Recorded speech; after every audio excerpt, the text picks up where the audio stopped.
Hey everyone, today I'm making a moist vanilla cake with strawberry filling.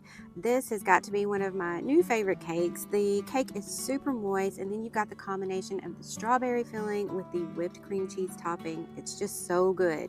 First, add 3 cups of chopped strawberries, and I just used frozen strawberries that I thawed out.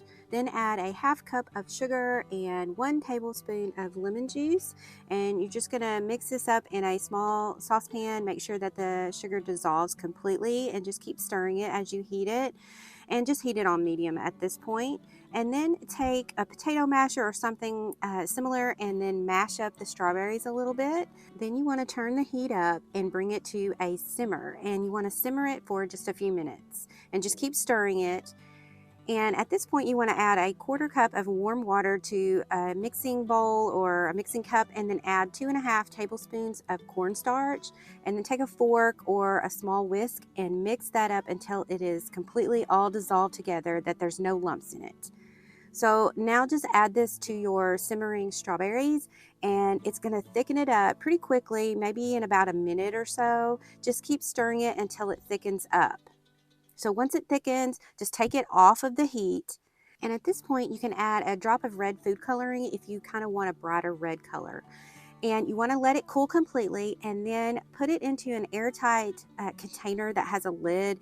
You just need to make sure that the strawberry filling is completely chilled. All right, to make the cake, you're going to add 2 2/3 cup of all-purpose flour to a mixing bowl, a ½ teaspoon of baking soda, and 1½ teaspoons of baking powder, a ½ teaspoon of salt, and then take a whisk and whisk it up really well, and then set that to the side. In another bowl, add 2 tablespoons of vegetable oil and 1 cup of sour cream.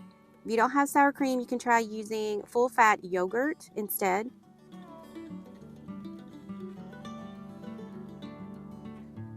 Then add a ½ cup of milk and 2 teaspoons of vanilla extract.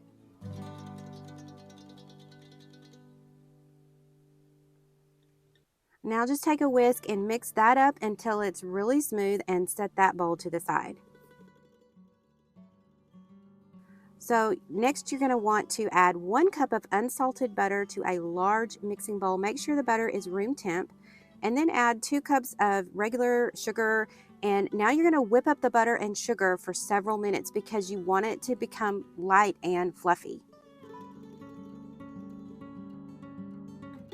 So now you're going to add 3 eggs, but you're going to add them one at a time, and you only want to mix after each egg just until it's incorporated. And put your mixer on medium. You can use a hand mixer too, you don't have to use a stand mixer, but put the speed on about medium. You don't want to mix it too fast or too long at this point. Just add 1 egg, mix it on medium or almost low really, and just mix it until it's just incorporated. Then stop, add in the next egg.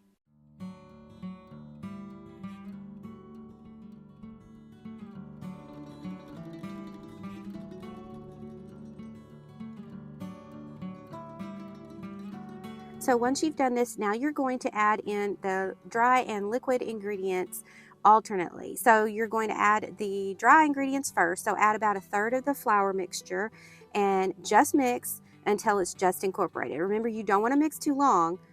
You just want to mix until it's incorporated. So now add in half of the liquid mixture, just mix until incorporated. And then add in another 1/3 of the dry ingredients and do the same thing, and you're just mixing on about medium at this point. As soon as you see that it has mixed or incorporated well, stop the mixing. Then you're going to add the last half of the liquid ingredients, and then just mix until everything is just combined.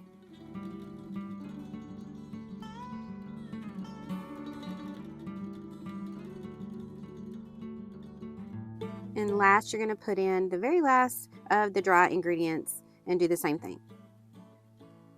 So once it's all mixed, you're going to make sure to scrape around the sides of the bowl and the bottom, because you always want to do that to make sure everything's mixed well. And then just turn the mixer on just for a few more seconds. You don't want to mix long here. Mixing scratch cake batter at too high of a speed and for too long can really mess with the texture. It can cause a rubbery, dense cake, or the cake may even fall. So once it's all mixed, add it to 2 8-inch round cake pans that have been greased and floured, and make sure to smooth the batter because it'll be thick, and then bake it at 325 degrees Fahrenheit for about 45 to 50 minutes.